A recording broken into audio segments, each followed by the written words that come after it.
Indira Gandhi municipal స్టేడియంలో ఉన్నాను నేను. చాలామంది వాకర్స్ ఉన్నారు. విజయవాడకు చెందిన చాలామంది ఇక్కడ వాకింగ్ చేస్తున్నారు. మన స్టేట్ ఏదైతే ఆంధ్రప్రదేశ్ డెవలప్ అవ్వాలంటే మనం ఏం చేయాలి, ఎలా ముందుకెళ్ళాలి, ఎలక్షన్ రాబోతుంది, వాళ్ళకి ఏం కోరుకుంటున్నారని మనం తెలుసుకుందాం. బేసిక్ డెవలప్మెంట్ యాక్టివిటీని మర్చిపోయి ఎంతసేపు వెల్ఫేర్ స్కీమ్స్ మీద వెళ్తే డెవలప్మెంట్ ఏమొస్తుంది, గ్రోత్ ఏమొస్తుంది? ఓకే, వెల్ఫేర్ స్కీమ్స్ ఉండొచ్చు, but at the same time development activities కూడా జరగాలి. డెవలప్మెంట్ యాక్టివిటీస్ జరగకోకుండా మీకు వెల్త్ క్రియేషన్ ఎక్కడ జరుగుతుంది? వెల్త్ క్రియేషన్ జరగకపోతే కనుక ఏం యాక్టివిటీస్ చేయగలం? ఎంతవరకు అప్పులు తీసుకురాగలం? ఎంతవరకు అప్పు తీసుకొచ్చేస్తాం? అంటే ప్రభుత్వ ఉద్దేశం అవ్వచ్చు సార్. వాళ్ళ ఉద్దేశం ఏంటంటే సార్, పైన ఉన్నోళ్ళు ఇప్పుడు లక్షలు సంపాదించుకుంటున్నారు, మీకు ఉద్యోగ అవకాశాలు ఉన్నాయి, లేకపోతే మీరు చదువుకున్నారు, మీకు ఒక ఆర్థిక పరిస్థితి లేకపోతే కుటుంబ పరిస్థితి బాగుంటుంది. బట్ ఎవరైతే పేదలు ఉన్నారో, అంటే ఏ ప్రభుత్వ ధ్యేయం అన్నా పేదలని పైకి తీసుకురావాలి, వాళ్ళకి ఎంతో కొంత చేయాలనే కదా వాళ్ళ ఉద్దేశం. ఆ ఉద్దేశంతోనే ఉందంటారా? తీసుకురావాలి కరెక్ట్, కానీ పంచుకుంటా వెళ్తే పేదలు పైకి రారుగా. వర్క్ జాబ్ చూపించాలి, ఎక్కడైతే ఆడికి ఉపాధి చూపించాలి. ఉపాధి చూపించడానికి కావాల్సిన ఇన్ఫ్రాస్ట్రక్చర్ క్రియేట్ చేయాలి. కానీ పంచుకుంటూ వెళ్తే ఎంతకాలం పంచుకుంటూ వెళ్తాం? అది కింద అంటే కింద ఉన్న వాళ్ళని పైకి తీసుకురావడం అంటే పైన ఉన్న కిందకి లాగడం కాదు. ఇప్పుడు పైన ఎవడోటే 10% పొలిటికల్ లీడర్లు వీళ్ళందరూ సంబంధించుకుని ఉండొచ్చు, బ్యూరోక్రాట్స్ వీళ్ళందరూ సంబంధించుకుని ఉండొచ్చు. బట్ మిడిల్ క్లాస్ పీపుల్, చిన్న బిజినెస్లు చేసుకునే వాళ్ళు, చిన్న ఉద్యోగాలు చేసిన మిడిల్ క్లాస్ పీపుల్ వాళ్ళ యొక్క వాళ్ళు ప్రెషర్ అయిపోతుంది. వాళ్ళ లైఫ్, వాళ్ళ జీవన విధానమే ప్రెషర్ అయిపోతుంది. ఎలా బతకాలో తెలియని స్థితిలోకి వెళ్తున్నారు వాళ్ళు. కింద ఉన్న వాళ్ళకి ఏమో స్కీమ్లు ఇస్తున్నారు, పైన ఉన్న వాళ్ళు ఏమో సంబంధించున్నారు, మధ్యలో ఉన్న మిడిల్ క్లాస్ వాళ్ళు ఏమో మధ్యతరగతి వాళ్ళ పరిస్థితి, మధ్యతరగతి వాళ్ళు చాలా సఫర్ అయిపోతున్నారు. Schemes, there is no development, only స్కీమ్సే, వెల్ఫేర్ స్కీమ్సే. స్కీమ్స్ పంచుకుంటూ వెళ్ళినంతకాలం ఆ డబ్బుల్ని మళ్ళీ తాగేసి ఇచ్చేస్తున్నారు. ఏమన్నా అంతకుమించి. ఓకే, కాబట్టి అది రైట్ వే ఆఫ్. అంటే మనం కనుక చూస్తే అదర్ కంట్రీస్ని కనుక చూసుకుంటే కనుక మనకు తెలిసేది, ఎక్కడైతే పూర్తిగా వెల్ఫేర్ స్కీమ్స్ మీద బేస్ అయ్యి కేవలం ఓట్లు మాత్రమే కావాలన్న రాజకీయంలోకి వెళ్ళినటువంటి కంట్రీలు ఏమైపోయినాయి అన్నది మనం కళ్ళెదురకుండా చూస్తూనే ఉన్నాం. మన పరిస్థితి కూడా రేపొద్దున అలాగే తయారవుతుంది. తీసుకురావాలి, స్కీమ్స్ ఇవ్వాలి, కింద ఉన్న వాళ్ళని, బిలో పావర్టీ లైన్ ఉన్న వాళ్ళకి డెఫినెట్గా సపోర్ట్ చేయాలి. ఏ రకంగా సపోర్ట్ చేయాలంటే వాళ్ళకి గ్రోత్ రావడానికి సపోర్ట్ చేయాలి. అంతేగాని నేను నెల నీకు డబ్బులు ఇచ్చేస్తాను తినేసి కూర్చుంటే కనుక ఎంతకాలం ఇచ్చుకుంటూ వెళ్తాం? అది తీసుకురావడం అవ్వదుగా, పైకి తీసుకురావడం అవ్వదు కాదు, సోమరిపోతులు తయారు చేయడం అవుతుంది. అవును సార్. ఒకటి సార్, తెలంగాణ చూసుకుంటే వాళ్ళకు కూడా వెనకబడిన స్టేట్ అంతకుముందు, దాని తర్వాత డెవలప్మెంట్లో అవ్వచ్చు, ఇప్పుడు చాలా వాళ్ళు మిగులు బడ్జెట్లో ఉన్నారని చెప్తున్నారు. బట్ వాళ్ళకి అక్కడ ఏదైనా ప్రాబ్లం వస్తే బయటకు వచ్చి ఉద్యమాలు చేస్తారు, మేధావులు బయటకు వస్తారు. బట్ ఆంధ్రప్రదేశ్లో వాళ్ళు మేము హైదరాబాద్ వెళ్ళినప్పుడు అడుగుతారు, మీరు మాట్లాడలేరు, క్వశ్చన్ చేయలేరు, బయటకు వచ్చి మాట్లాడలేరు అంటారు. అంటే మీలాంటి పెద్దోళ్ళు అవ్వచ్చు, లేకపోతే స్టేట్ బాగుండాలనుకునే వాళ్ళు అవ్వచ్చు, ప్రభుత్వానికి తెలియజేయండి, లేకపోతే ప్రభుత్వంతో వాళ్ళు మాట్లాడాలండి, వాళ్ళతో చేయొచ్చు కదా మీరు. సొసైటీ యొక్క కల్చరు, ఆ యొక్క ఆలోచన విధానం మొదటి నుంచి కూడా ఏంటంటే వాళ్ళ జీన్స్లోనే పోరాటం ఉంది. ఎందుకంటే నిజాంకి వ్యతిరేకంగా కానీ కమ్యూనిస్ట్ మూవ్మెంట్లు కానీ తెలంగాణలో చాలా ఎక్కువ. వాళ్ళు దేన్ని కూడా ఇమ్మీడియట్గా రోడ్డు మీదకి వచ్చేసేసి దాన్ని సపోర్ట్ చేస్తారు. మూవ్మెంట్ని కానీ ఒక వ్యతిరేకతను కానీ ఎక్స్ప్రెస్ చేయడంలో తెలంగాణ ప్రజలు ఎక్స్ప్రెస్ చేసినంత బాగా ఆంధ్ర ప్రజలు చేయరు. ఎందుకంటే మొదటి నుంచి వాళ్ళు పోరాటదారులు. అక్కడ వాళ్ళ పొలిటికల్ లీడర్స్ కూడా పోరాటదారులు కాదు, అణిచివేతకు ఎక్కువ గురయ్యారు. అణిచివేతకు గురయ్యారు కాబట్టి వాళ్ళకి ఆ తిరుగుబాటు. కానీ ఏపీలో ఆ ప్రాబ్లం లేదు. ఎందుకంటే ఎంత లేనోడైనా కానీ వాడు సర్వేలు వాడు చేసుకుంటాడు. ఓకే, అంటే మొన్నటి వరకు కూడా అంటే ఈ పాలిటిక్స్ మనం ఎంటర్ కాకుండా ఉంటే ఎవరి పని వాళ్ళు చేసుకుంటే హ్యాపీగా ఉన్నారు. మనకంత ఒత్తిడి లేదు, తెలంగాణలో ఉన్నంత ఒత్తిడి మనకు రాలే ఇప్పుడు. అందువల్ల ఇది ఏపీ బాగుంది. కాకపోతే ఈ 4-5 ఏళ్లలో మనం ఈరోజు రైతులకి వాటర్ సరిగ్గా సప్లై చేయలేకపోతున్నారు. అన్ని పాలిటిక్స్ అన్నీ కూడా 2 పార్టీల మధ్య లేకపోతే 2 కులాల మధ్య జరుగుతున్నాయి తప్ప ప్రజల అభివృద్ధి కోసం మనం పాటుపడదాం అనే ఉద్దేశం నాయకుల్లో పోయిన వాళ్ళు ఇది ఈ రాష్ట్రం కాదు, ఏ రాష్ట్రం అలాగే ఉంటుంది. ఇది దిస్ ఇస్ ద కంక్లూజన్ అంతే. మధ్యలో చేస్తాను. ఓకే, చివరిగా చెప్పండి సార్ ఏంది.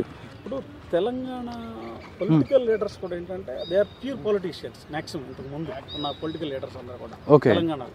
కాబట్టి వాళ్ళు దేనైనా ఉద్యమాన్ని చాలా స్ట్రాంగ్, అంటే వాళ్ళ దగ్గర ఆ పొలిటికల్ మూవ్మెంట్ మీద ఒక రకమైన చిత్తశుద్ధి ఉంది అక్కడ పొలిటికల్ లీడర్షిప్ కూడా, కాబట్టి వాళ్ళు సెపరేట్ చేసుకోగలిగిన స్టేట్ని సాధించగలిగిన చేశారు. ఇక్కడ పొలిటికల్ లీడర్లు అందరూ బిజినెస్. సార్ ఏపీలో కూడా చాలా మంది మేధావులు ఉన్నారు సార్, మేధావులు ఉన్నారు, గొప్పోళ్ళు ఉన్నారు, ఫైటర్స్ ఉన్నారు, జయాంధ్ర ఉద్యమం జరిగింది. అదంతా ఆ లీడర్స్ అందరూ ఎవరు లేరు. వాళ్ళు ఉన్న మా పొలిటికల్ లీడర్లు అందరూ కూడా business people. So business persons political leaders అయితే ఏమవుతుందంటే ముందు వాళ్ళ పర్సనల్ ఇంట్రెస్టే ఉంటుంది, ఆ తర్వాత మిగిలింది ఏదైనా సరే. ఓకే, ఇక్కడ ఉన్నటువంటి ప్రాబ్లం అది. జనాలు కూడా ఏంటంటే ప్రజలు కూడా బయటికి రారు అంత. తెలంగాణలో వచ్చినంత స్పీడ్గా ఇక్కడ జనాలు బయటికి రారు. ఎందుకంటే నా కుటుంబం బాగానే ఉంది కదా, మాకు హ్యాపీగానే ఉన్నాం కదా, మా పిల్లలు ఫారిన్ కంట్రీలో ఉన్నారు కదా, మాకు ఏం ప్రాబ్లం ఉంది అన్న లెవెల్లో ఉన్నారు. మొదటి నుంచి కూడా ఏంటంటే ఇక్కడ ఆ భావజాలం చాలా తక్కువ, కమ్యూనిస్ట్ భావజాలం బాగా తక్కువ. అదంతా ఏంటంటే ఇంకా స్టిల్ ఇవాళకి తెలంగాణలో ఆ భావజాలం ఉంది కాబట్టి వాళ్ళ వ్యతిరేకతను చూపించగలుగుతున్నారు. ఇప్పుడు చాలా స్కీమ్స్ ఇచ్చారు తెలంగాణలో కూడా ముందు, మరి ఎందుకు గవర్నమెంట్ మారింది అక్కడ? వెల్ఫేర్ స్కీమ్స్ ఇచ్చినా కూడా మార్చారు, భరించలేక మనస్తత్వం. సార్ ఆ ఫ్యాక్టర్ వేరే సార్, ఎందుకంటే తెలంగాణలో జరిగింది అహంకారం, ప్రజలకు అందుబాటులో లేకపోవటం, నేనేం చేసినా కరెక్టే అనేది ప్రజలు ఎప్పుడైనా కానీ ప్రజలు వాళ్ళు సంక్షేమ పథకాలు ఇచ్చినా ఎంతకైనా డెవలప్మెంట్ జరిగింది హైదరాబాద్లో, బట్ అహంకారమో లేకపోతే ఇంకోటో ఇవి కూడా ఫ్యాక్టర్స్గా ఉంటాయి. అదే చెప్తున్నాను నేను, దాన్ని అలా భరించలేదు. అవును, ఇక్కడ ఏంటంటే జనాలు మనకి ఎందుకులే అన్నట్టుగా వెళ్ళిపోయింది మనస్తత్వం ఎక్కువ. ఓకే, నేను బాగానే ఉన్నాను కదా, నా ఫ్యామిలీ బాగానే ఉంది కదా, పిల్లలు ఫారిన్లో ఉన్నారు కదా, మనం ఎందుకు పర్లేదు నడిచిపోతుంది. ఓకే, సో ఇక్కడ ఏంటంటే మేజర్గా ఇప్పుడు ఉన్నటువంటి సిచ్యువేషన్ ఏంటంటే ఇక్కడ మనం ఇచ్చేటువంటి స్కీమ్స్ వల్ల సమరపోతుల కింద తయారు చేస్తున్న మూలన ఏ పనికైనా సరే బయట స్టేట్ల నుంచి లేబర్ తెచ్చుకోవాల్సిన పరిస్థితి. ఏ ఇండస్ట్రీ అయినా సరే, హోటల్ ఇండస్ట్రీ అయినా, హాస్పిటాలిటీ ఇండస్ట్రీ అయినా, కన్స్ట్రక్షన్ అయినా కానీ ఇప్పుడు యూపీ నుంచో లేకపోతే బీహార్ నుంచో అక్కడి నుంచి వస్తున్నారు. అగ్రికల్చర్ లేబర్ కూడా మాకు వెస్ట్ బెంగాల్ నుంచి వస్తున్నారు. అవును, సో ఎందుకంటే ఎవరు పని చేయడానికి ఇష్టపడలేదు. ఈవెన్ ఒక చిన్న ఆఫీసులు, చిన్న బిజినెస్ ఆఫీసెస్ ఉన్నాయంటే వాటిలో ఎంప్లాయీస్ ఎవడో దొరకట్లేదు. సో మనం ఎంప్లాయ్మెంట్ క్రియేట్ చేసి వాళ్ళకి ఉపాధి చూపిస్తే లైఫ్ లాంగ్ వాళ్ళ గ్రోత్ వస్తుంది. అంతేగాని ఈ నెల పంచి పెడతాం, ఈ సంవత్సరం పంచి పెడతాం, ఎన్ని సంవత్సరాలు పంచి పెడతాం? పంచి పెట్టడం వల్ల అంటే పార్టీలు జస్ట్ ఎలక్షన్ ఎజెండాతోనే పనిచేస్తున్నాయి మీరు చెప్పేది. Only vote bank elections, vote bank అంటే రిలీజన్ కిందో, క్యాస్ట్ కిందో, లేదంటే ఇన్కమ్ బేసిస్ కిందో పోలరైజేషన్ చేసి they are playing the games. Okay, దానివల్ల లాంగ్ రన్ లో మాత్రం ఎటువంటి బెనిఫిట్ స్టేట్కి అయితే ఉండదు. ఓకే సార్, ఈ దీంట్లోంచి బయటకు రాకపోతే మాత్రం గ్రోత్. ఓకే సార్, చూసుకోండి మీకు ఎంత మిస్యూజ్ అవుతుంది. ఓకే, 40% ఏమండి మీరు కూడా మిగిలిన 60% రూల్కి ఇస్తున్నారు. ఓకే, ఇప్పుడు 60-70 దాటిన వాళ్ళు పని చేయని వాళ్ళకి ఇవ్వండి, కానీ 40 ఏళ్ళకి 35 ఏళ్ళకి పెన్షన్ ఏంటండి? ఓకే, వాళ్ళు ఏం పని చేస్తారు? చేయరు. అదే మన పరిస్థితి. సార్ నమస్కారం అండి. చెప్పండి సార్, మీ పేరండి? కుమార్, లావణ్య కుమార్. ఓకే, కుమార్ గారు, తెలంగాణ ఎలక్షన్ అయిపోయింది, ఏపీ ఎలక్షన్స్ జరగబోతున్నాయి మరో 100 రోజుల్లో. అంటే ఈ 100 రోజుల్లో ఎలక్షన్స్ రాబోతుంది, అసలు మీరేమనుకుంటుంది? ఏపీ గ్రౌండ్ రిపోర్ట్ ఏంటి?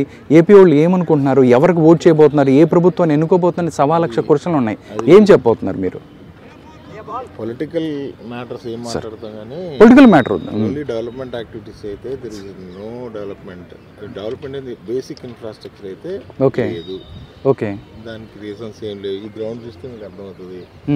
ఇది స్టేడియం ఎట్లా ఉండాలి, గ్రీనరీగా ఉండాల్సిన గ్రౌండ్ ఏమో శాండీగా ఉంది.